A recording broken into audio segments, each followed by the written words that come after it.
anak-anak, selamat pagi, salam sejahtera untuk kita semua. Bagaimana kabarmu? Bu Sylvie selalu berharap kalian semua di rumah tetap dalam keadaan yang sehat dan dilindungi Tuhan. Ada yang datang. Siapa ya? Yuk kita lihat sama-sama. Oh, Komang. Ayo, masuk. Silahkan. Taruh aja payungnya di situ. Ya, selamat pagi, Bu.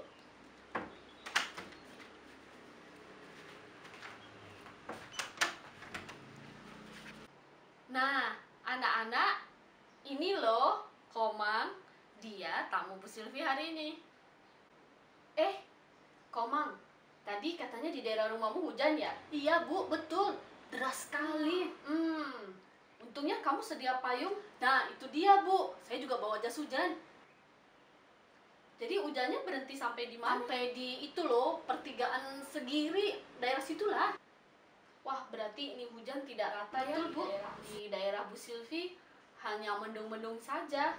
Iya, memang tidak rata, Bu. Saya aja kaget.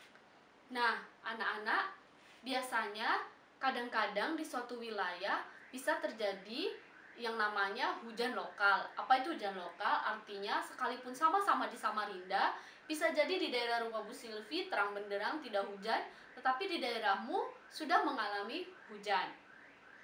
Nah, selesai masuk bulan September, kita akan memasuki yang namanya musim penghujan, yaitu mulai dari Oktober sampai dengan bulan Februari. Makanya kan kalau kamu imlekan, biasanya pasti ada hujan yang begitu besar.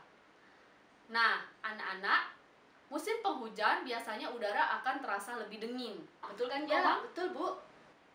Ya, biasanya matahari juga tertutup oleh awan.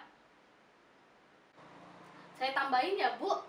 Jadi teman-teman, ketika musim penghujan, kita jangan lupa selalu harus menyediakan payung atau jas hujan ketika akan keluar rumah. Sehingga ketika tiba-tiba di tengah jalan kita kehujanan, kita bisa berhenti dan langsung mengenakannya. Jadi kita tidak basah. Oh ya, betul. Betul sekali yang dikatakan Komang. Jadi jangan lupa ketika musim hujan, kamu harus selalu sedia payung atau jas hujan ketika pergi ke tempat yang lain atau ketika keluar rumah. Ngomong-ngomong, tadi banjir enggak, Komang? Biasanya kan Samarinda ini banjir ya, hujan sebentar aja 1 jam 2 jam sudah banjir di mana-mana. Tadi banjir tidak? Banjir, Bu. Ya, tapi nggak terlalu tinggi sih, mungkin ya di bawah lutut sedikit lah. Jadi ya saya bawa aja paksa motornya. Ada di situ anak-anak muda tolongin saya. Untungnya di situ. Jadi mereka tolongin dorong. Wah, hebat ya kamu. Berani juga kamu melewati banjir itu. Untung ya ada orang yang nolong betul, kamu. Bu, untung sekali. Puji Tuhan ada yang nolongin. Wah, anak-anak, hebat ya Komang. Dia pemberani. Karena sudah terlanjur kelewat di jalan yang banjir, Komang memaksakan diri untuk membawa motornya. Tetapi dia pintar, dia sangat ahli membawa sepeda motornya, sehingga dia bisa lolos motornya melewati banjir tanpa mogok. Nah, anak-anak, tadi ketika Bu Sylvie berkata kepada Komang, wah hebat ya Komang, dia bisa membawa motornya di tengah banjir. Nah, masih ingat kan itu kalimat apa?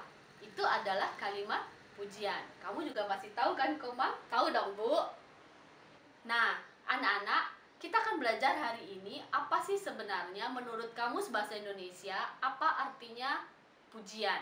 Dan kita juga akan belajar apa artinya kekaguman, supaya kita lebih lagi bisa membedakan keduanya. Arti kalimat pujian dan kekaguman ini nanti akan dibacakan oleh Komang. Silakan, Komang. Baik, Bu. Menurut Kamus Besar Bahasa Indonesia, pujian artinya pernyataan memuji. Memuji artinya melahirkan kekaguman dan penghargaan kepada sesuatu. Kekaguman artinya perasaan kagum, ketakjuban, keheranan. Sekali lagi ya. Jadi pujian artinya pernyataan memuji, sedangkan memuji artinya melahirkan kekaguman dan penghargaan kepada sesuatu. Nah, anak-anak sudah tahu kan? Nah, sudah tahu kan anak-anak ya tadi bedanya? Jadi, Kadang-kadang ketika kita mengagumi sesuatu, maka kita memuji orang itu. Jadi, Ibu ingatkan kembali ya, kalimat kekaguman dengan kalimat pujian itu berbeda.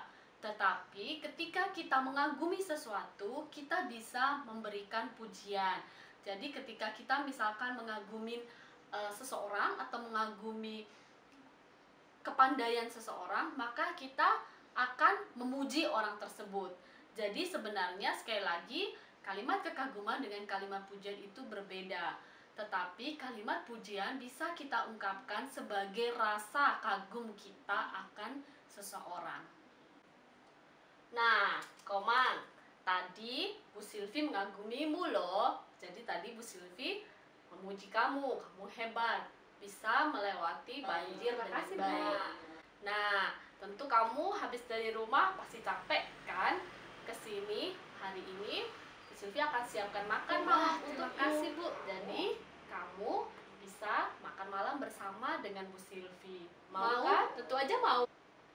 Nah, tapi sebelum makan nih, Bu Silvi mau tanya dulu nih sama Komang. Masih tahu ndak? Masih ingat ndak? Apa yuk aturan makan?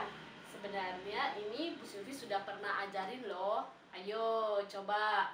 Apa saja aturan makan yang kamu tahu, Komang? 1. Makan tidak boleh sambil berbicara. Kedua, sebelum makan harus cuci tangan dulu. 3. Jangan lupa berdoa sebelum makan. 4. Makan tidak boleh sambil lari-lari. 5. Makan tidak boleh berhamburan. Kemudian apalagi ya Bu? Oh iya, jangan lupa bersihkan piring dan sendok jika sudah selesai makan. Ya, betul. 100 untuk kamu. Jadi, anak-anak masih ingat kan tentang aturan makan yang biasa ada di rumahmu atau biasa diterapkan di dalam masing-masing keluarga? Nah, yang perlu kamu ingat bahwa yang namanya aturan, bahwa aturan itu selalu berbeda. Di rumah kamu atau di rumah temanmu tentu akan berbeda. Nah, hari ini Bu Silvi mau masak dulu ya untuk Komang. Nah, anak-anak, Bu Silvi sudah masak dan Komang sedang makan. Jadi, biarkan dia makan dulu ya. Baik, tentang aturan makan. Tadi Komang sudah menyebutkan apa saja aturan makan yang Komang tahu. Tentu kamu pun di rumah, mamamu atau papamu punya peraturan sendiri ketika makan. Nah, aturan makan ini tentu seperti yang tadi Bu Silvi sampaikan berbeda-beda antara satu keluarga dengan keluarga yang lain. Bahkan juga antara satu daerah dengan daerah yang lain juga berbeda.